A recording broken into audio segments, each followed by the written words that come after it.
There's some artists that are doing like records, period, right? And there is some money to be made. I don't know if it's a lot of money.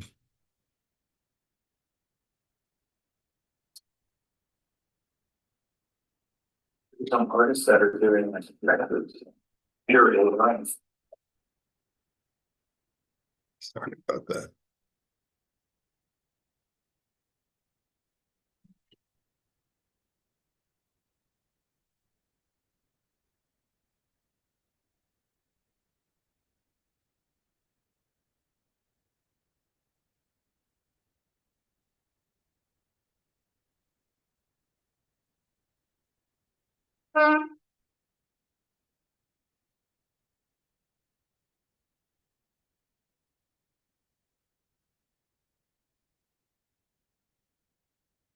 Okay, so why don't we get started? What we left off with, good morning, good morning.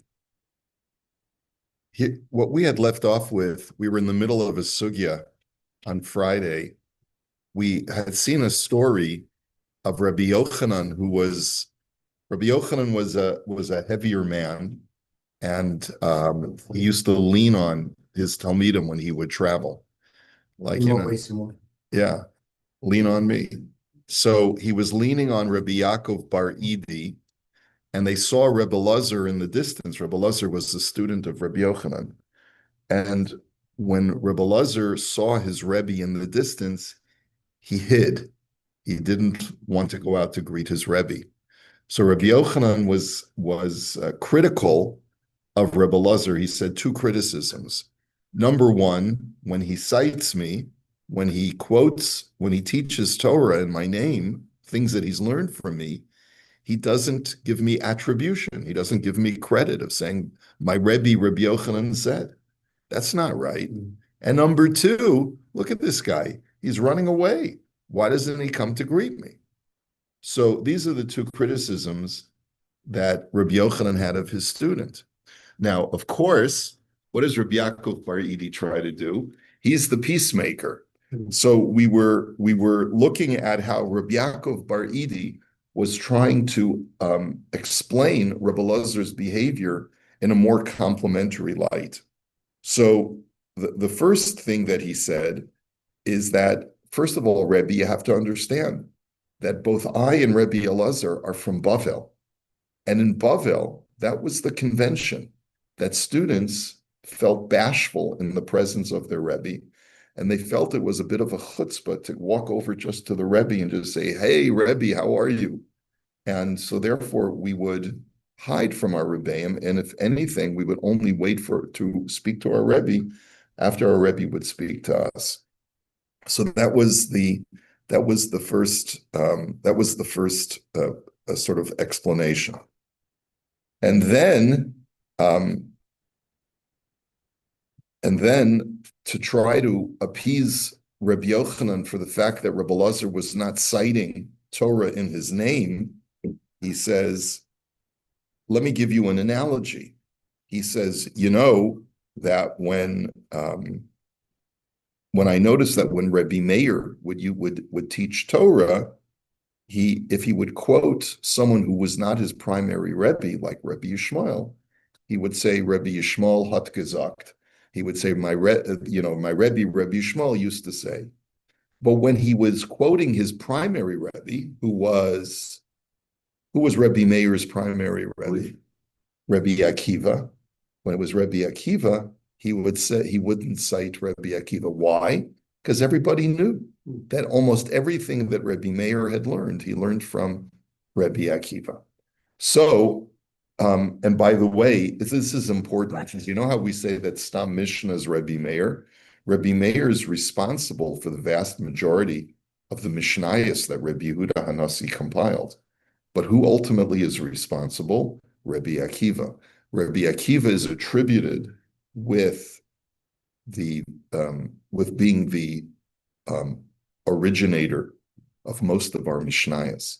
And that's why, when we talk about Sfira and we talk about the deaths of Rebbe Akiva's students, that's one of the reasons why it's so tragic. But in any event, he says, The reason why I'm telling you what Rebbe Meir used to do is because it's not a criticism that Rebbe Meir wouldn't quote Rebbe Akiva, because everybody knew that anything that Rebbe Meir knew, if he wasn't quoting anyone, it was automatically Rebbe Akiva. So he didn't have to quote Rebbe Akiva. That's why Rebbe Elazar is not quoting you, because anything that he says, it's obvious that it's a quotation. He's such a close and devoted student of yours that that's the reason why he doesn't have to mention your name. And Rabbi. yes, So, yeah, it wasn't Acher, Rabbi Elisha ben Abuya, also one of a primary teacher of Rabbi Meir. I wouldn't say that he According to was him? his. I wouldn't say that he was his primary teacher. He was one of his key rebbeim, and perhaps he would have become his primary teacher had he not gone off the derech, right? But he Right. definitely, Rabbi Elisha ben Abuya definitely displayed potential he could have been like another Rebbe Akiva. He was so great. But So that's why Acher says that in the Gemara, when Rabbi Meir says, or forget the terms, but Acher is a reference to Elisha ben Abuya. yeah, Acherhu, that he's a different person. He's a totally different person. That's what the term Acher means. Is that what you're asking? Yeah, right. So my understanding was that Acher is the same person as Elisha ben Abuya. Yeah, That is correct. The Gemara says that explicitly. Okay. Yeah. So And so- yes, we have stories about Rebbe Meir following Elisha ben Abuya and learning from him. Just like Rebbe Meir had Rebbe Yishmael that he learned from, and he had Rebbe Yehoshua and Rebbe Eliezer. There were other Rebbeim that were present at the time, but no one had the impact upon him like Rebbe Akiva did. Elisha ben Abuya could have been his primary teacher had he not left Yiddishkeit. That's the point. In any event, what we're up to is Mahu Me'avor Kume Ahadure Tzilme, which is on Yutes Amud Beis. It's towards the bottom. It's actually 6 lines from the bottom on Yutes Amud Beis. And this is still Rebbe Yaakov Bar Idi defending Rebbe Elazar's behavior. He says he asked Rebbe Yochanan the following shaila: is it mutter to pass in front of a statue of Avodah Zarah? Are you allowed to just walk past Avodah Zarah, or are you obligated to avoid it? So Omar Lei, by Ispalig Lei Ikar. He says, what's the big deal of just walking past an Avodah Zarah, as long as you're not doing anything to genuflect or to bow down in front of it? Ella avor kamuye v'sami eine. Rabbi Yochanan said it's no big deal. If anything, you're actually showing disregard to the Avodah Zarah by walking past it and just closing your eyes, and meaning the fact that you're just ignoring it is a form of deprecation, is a form of showing your disregard for the Avodah Zarah. So there's nothing wrong with it. So Amar Lei, Rebbe Elazar Yaus Avad Lo Avar Kumaych. He says, and that's the reason why when Rebbe Elazar sees you, he runs away, because he's scared of showing you disregard.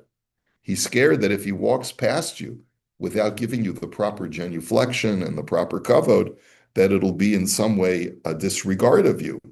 And therefore that was the reason why he hid. So Rabbi Yochanan is very satisfied with the way Rabbi Yaakov Bar Idi is responding. So Amar Lei, Yaakov Bar Idi, Yodea at lefayes. Yaakov Bar Idi, you sure know how to appease a person. You sure know how to calm a person down. Which is a great compliment to get from Rabbi Yochanan. Now, before we go any further, I just want to clarify how we paskin. This is a very interesting question. Remember, I mentioned on Friday Different cultures have different conventions as far as how outgoing people are. And you have to be especially careful that if you are going to be interacting with a Rebbe, it has to be done in a very respectful way. So the question now becomes, which one is the preferable way? Is it the Rebbe Yochanan Eretz Yisrael way, which is when you see a Rebbe, you make a point of going over and saying Shalom Alecha Rebbe? Or is the Babylonian way, which is more, I guess you could say more antisocial, right? The Babylonians were known for their disputations and fighting with each other. And the Gemara, in a way, says that in a way that was better, because even though there was a little bit more friction between people, you produce fire when there's friction, right? And people were able to produce more wholesome Torah conversations as a result of these arguments going back and forth that were more prevalent in Bavel. And perhaps more of a product of this gruffness was the fact that, maybe people were not as warm and fuzzy and friendly. And like I mentioned to you, different cultures have different levels of friendliness, okay? So how do we paskin? So if this is really quite interesting. In Siman Reish Mem Beis in Yoredea, it's all about how to show proper kavod to your Rebbe. It's the laws of interaction and reverence for a Rebbe. There's a whole section in Shulchan Aruch and Yoredea about kibud avayim, about honoring your parents, and there's a whole section in Shulchan Aruch about showing proper kavod and reverence to your teachers. So in Sif Tes Zayin, in Siman Reish Mem Beis, the Mechaber says, Lo yitain shalom l'rabo, v'lo yachzer lo shalom kederech sha'ar ha'am.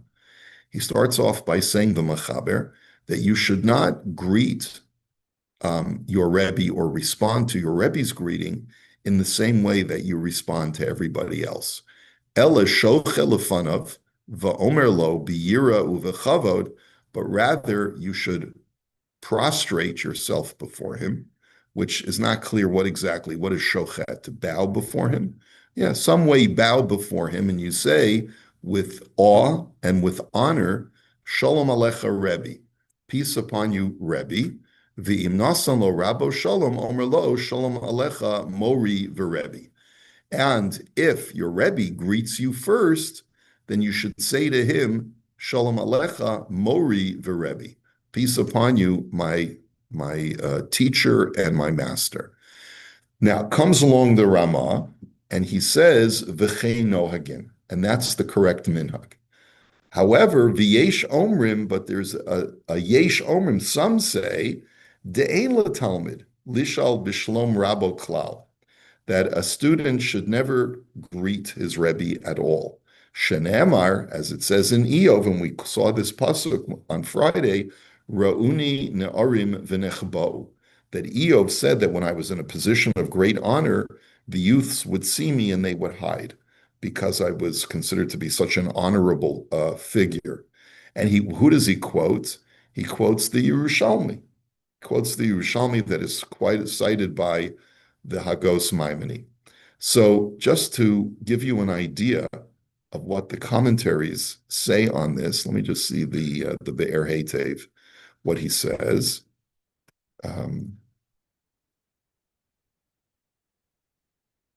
No, there's no Be'er Heitev over here. Let me just see who is he quoting here.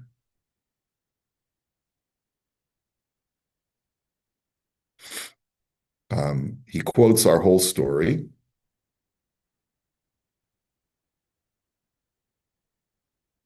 And let me just see. The Pischei Tshuva says, okay, the Pischei Tshuva says, quoting from the Sefer from his father, the Panim Me'iros, he writes, "Im over lifnei harav ve'enu nosein lo shalom," that if you pass before a rav without greeting him, havi derech buros. This is considered to be boorish. It's considered to be uncouth. Uvazem yushav mashihiksha b'sefer Yeshuas Yankov, etc., etc., etc. Okay.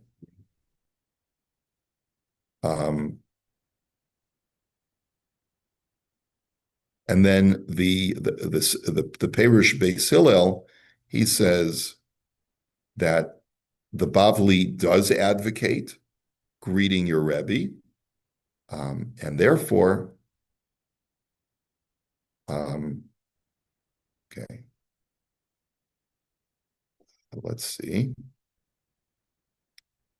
ולפי זה, תלמוד חבר לכולם הצורך ליתן שלום לרבו, לכתחילה בלשון שלום עליך רבי, וכן משמע גם לקמן בסעיף זה. Okay. Okay. So, but apparently it could be that there's a greater sense of reverence when you're dealing with a really young student, and maybe that's that could be why. Okay. But in any event, it seems that What's the bottom line? the bottom line is that it seems both from the Mechaber and the Rama that you are supposed to greet the Rebbe. It seems that way, and it's just an opinion that's brought from the a Yesha Omrim, that usually we don't paskin like a Yesha Omrim, especially if the Rama says v'chein noagin, that our minhag is to go like the Mechaber. Now it could be like you always see this term. Yesha Omrim. He says there's another opinion. He said there is another opinion. Everybody holds the greeting has to include the word Rebbe in it. Right? That's right. Shalom Alecha Rebbe. Right. Okay. And so the question is, why does the Rama bring it if he says the minhag is to go and greet? I think what he's trying to teach us is that, number one, it could be that there are, for some people with certain personalities, it might be that they feel extremely uncomfortable or intimidated in going over to the Rebbe. So I guess they could be somech, they could rely on this Yerushalmi and hide.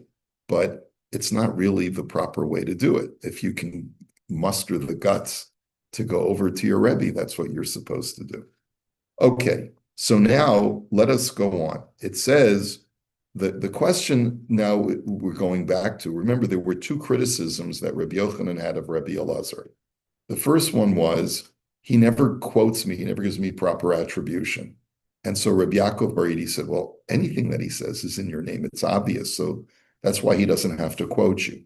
So the Gemara asks a question, why did Rabbi Yochanan care so much that he should be quoted?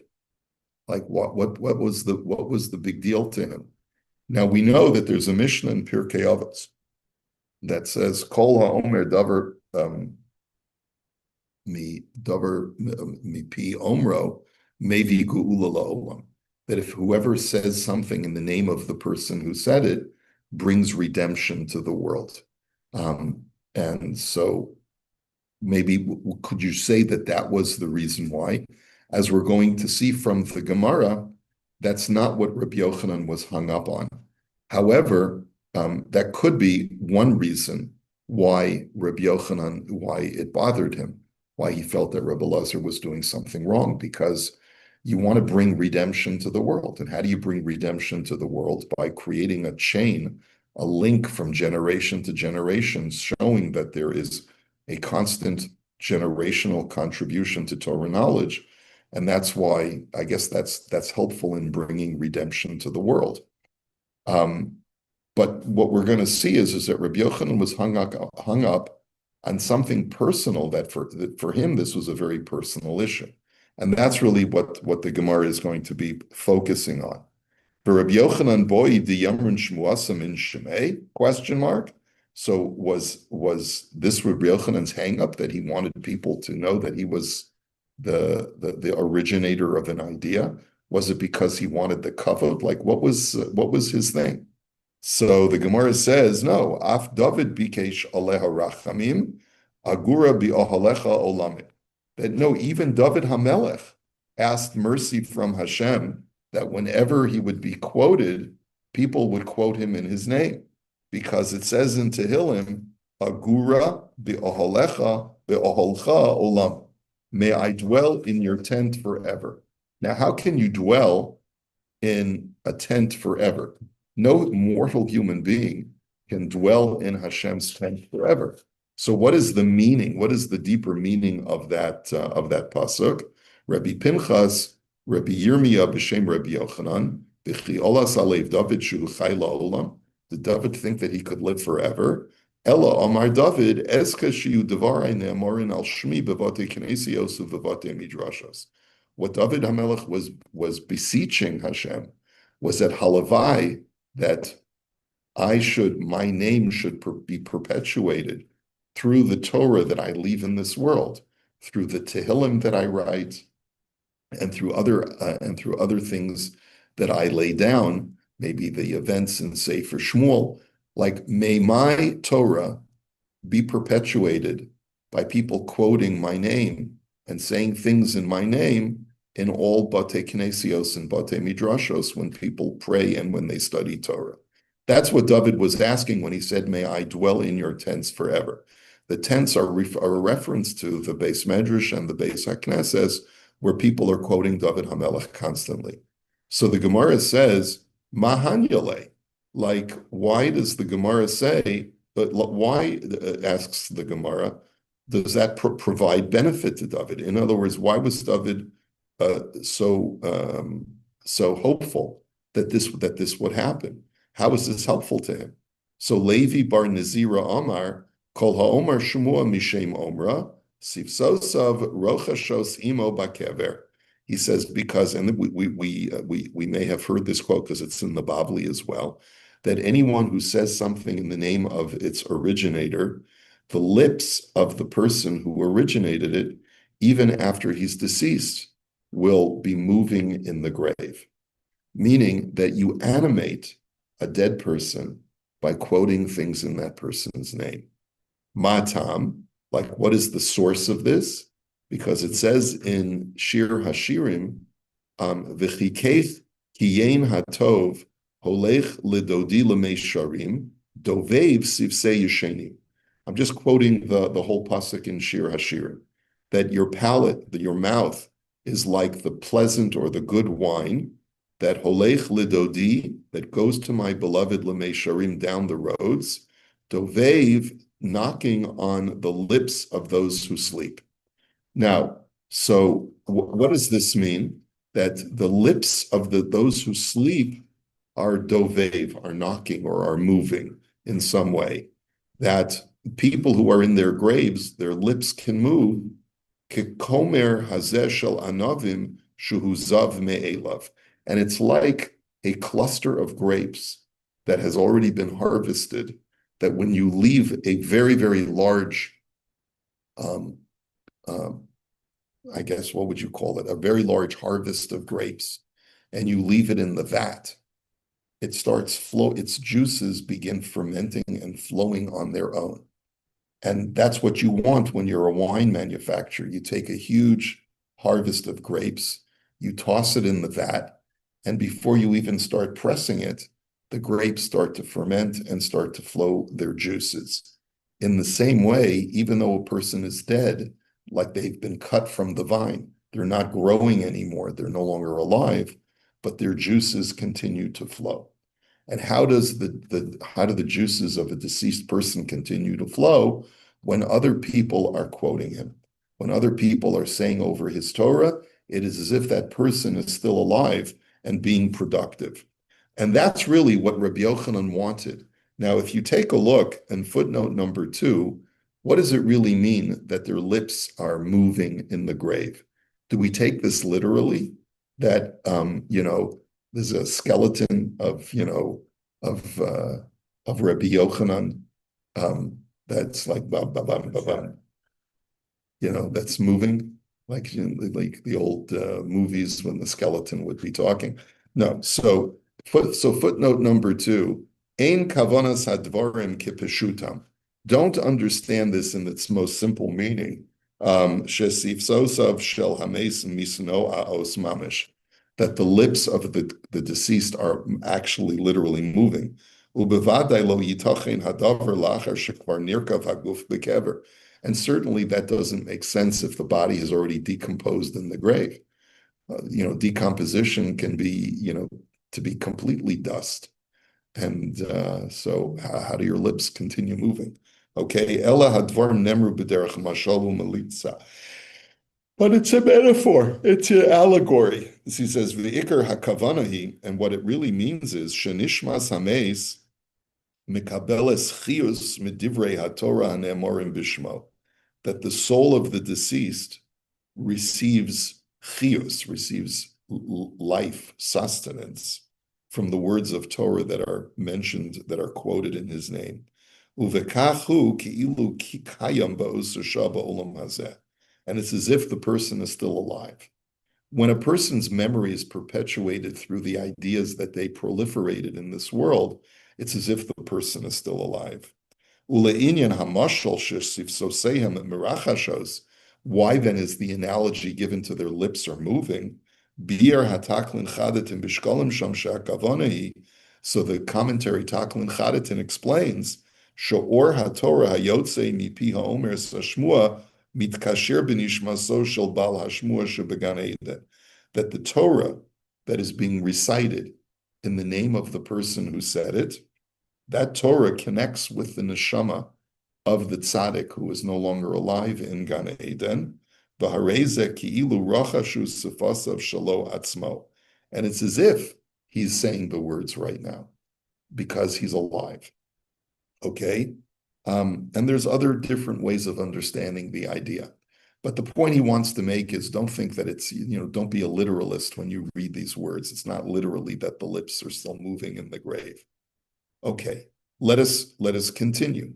What is this analogous to? Rabbi Chanina bar Papa of Rabbi Simon, Chad Omar kahadein deshase kunditon.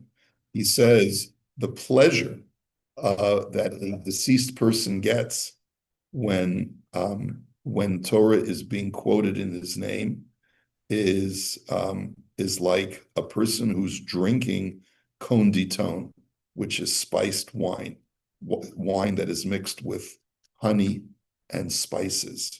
The Charna Omar, and another person says, Kahadin deshasin deshase chamar atik. It's like a person who's drinking aged wine. Afal gavdehu shasile taime befume. So even after he's finished drinking it, like if you've had a really good wine, after you've drunk, you still taste the flavor of the wine. Taime bepume, the flavor is in your mouth. So too a Talmud Chacham who has passed away, even though he can no longer study Torah, he even in the grave, his neshama in Gan Eden feels the remnant of the Torah that he studied when people are quoting him in his name.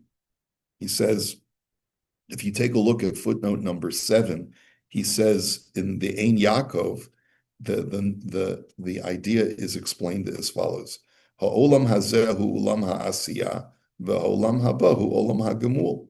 He says this world is a world of action. Now we have to do stuff. The next world is the world of receiving reward. Okay, v'nimsa sheba'olam ha'elyon adam nehene mi primasav ba'olam hazeh.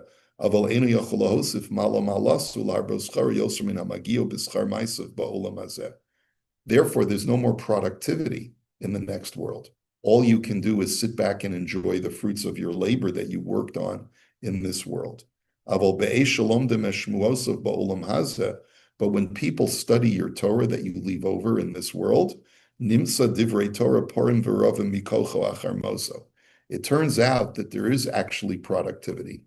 In other words, let's say you gave over a shear one day and the shear was appreciated, but then someone who was at the shear 20 years after you gave the shear taught the shear to somebody else. So if you're no longer in the world at that time, you're being productive again. Your Torah is paying off dividends after you've gone, and it's like you're able to be productive again. And that's how your neshama can be elevated in the next world.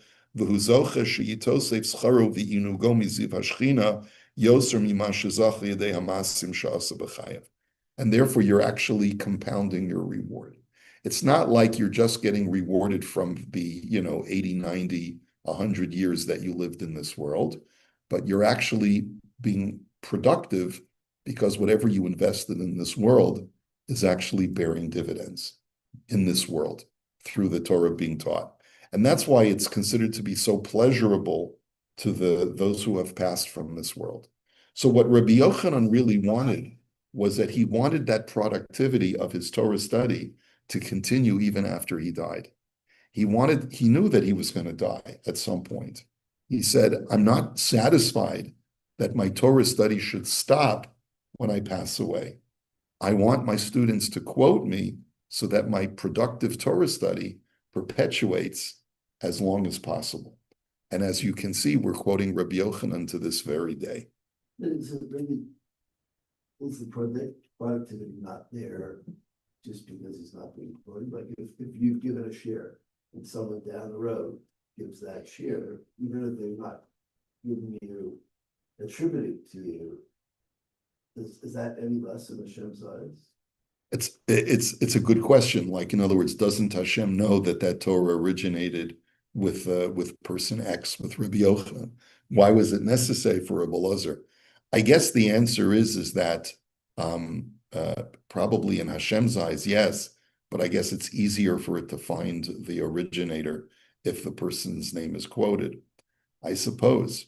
In other words, I mean, Steve's question is very valid. There's justice in the heavenly realm. So if my Torah has actually influenced others to think in a certain way, even if they're not directly quoting me, won't that Torah be attributed back to me in the Olam HaEmes, in the real world? And the answer is yes. But I guess Rabbi Yochanan wanted to make sure that that he was quoted in the exact way that he said it. Maybe that's really what he wanted. So to make sure that it got directly to him and not just as a byproduct of his teachings. Okay, so we'll hold it here for today. Interesting stuff. Okay.